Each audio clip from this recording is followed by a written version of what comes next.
विक्रमादित्य जाते हैं, बरगद के पेड़ पर एक लाश को उतारते हैं, अपने कंधे पे रखते हैं, तो लाश उन्हें कहानी सुनाना शुरू करती है। अब सोचिए सर, इस कहानी का मकसद क्या है? सुनिए कहानी और उसका मकसद।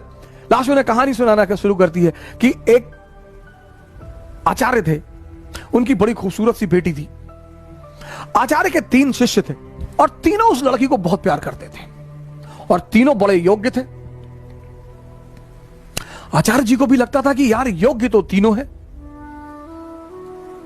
लड़की को भी लगता था कि योग्य तो तीनों है, तो शादी किससे करूं? बाप और बेटी दोनों बड़े कंफ्यूज थे कि विवाह किससे किया जाए।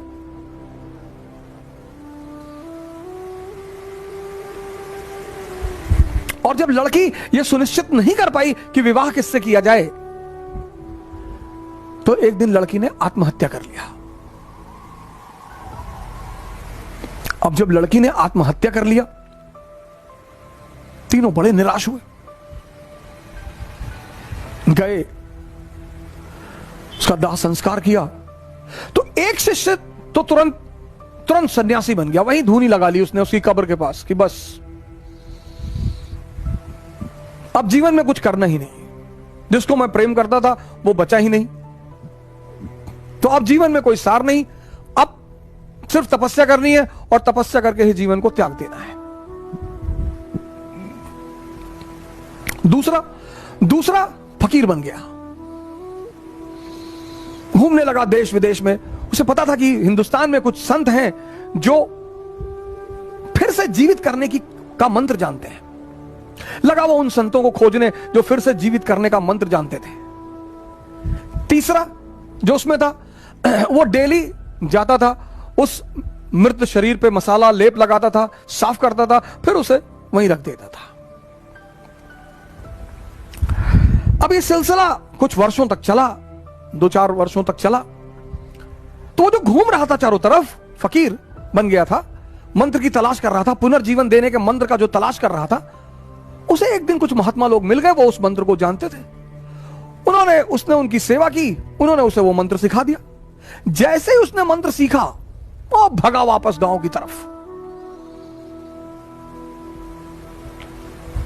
और वापस आकर उसने उस युवती को फिर से जिंदा कर दिया।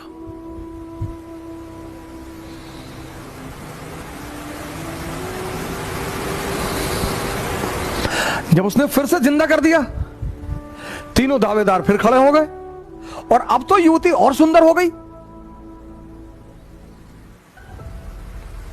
तब उस वेताल ने विक्रम से पूछा कि विक्रम बता कि अब लड़की को किससे विवाह करना चाहिए।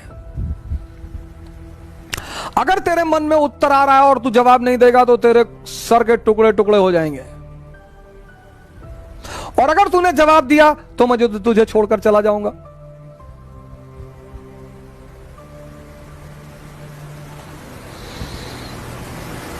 वेताल ने कहा कि अगर तेरे मन में जवाब आ रहे हैं, और ये नेचुरल प्रकृति है, हमारे सामने जब भी कोई परिस्थिति होती है, एक जवाब मन में आता है कि ये कर ले यार, नेचुरल प्रकृति है, नेचुरल जवाब आना ही है।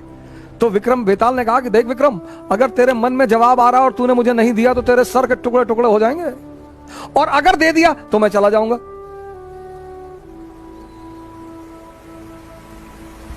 योग्य आदमी, भाई योग्य हो अयोग्य हो, मन में परिस्थिति में अगर परिस्थिति बन रही है तो जवाब आएगा। तो विक्रमादित्य ने जवाब देना शुरू किया। कहा जो मंत्र सीख कर आया और जिसने पुनः जीवन दिया वो पिता तुल्य है। जीवन देना का काम किसका है? पिता का। क्या दर्शन है सर, जीवन देने का काम किसका है? पिता का।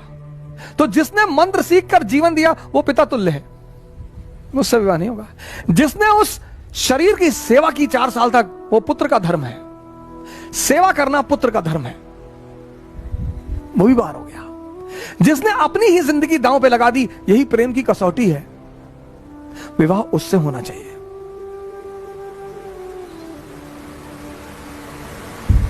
यह था शिक्षा देने का तरीका।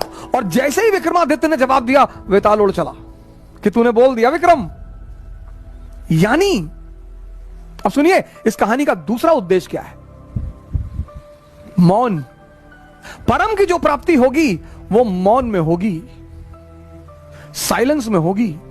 इसीलिए हिंदुस्तान में एक वर्ड है मुनि। मुनि मतलब जो मौन हो गया हो। परम की जो प्राप्ति होगी, परम की, 25 बार विक्रम जाता है, 25 बार वेताल उससे सवाल करता है, 25 बार वो जवाब देता है और वेताल हमेशा निकल जाता है। और जब अंतिम बार विक्रम चुप हो जाता है,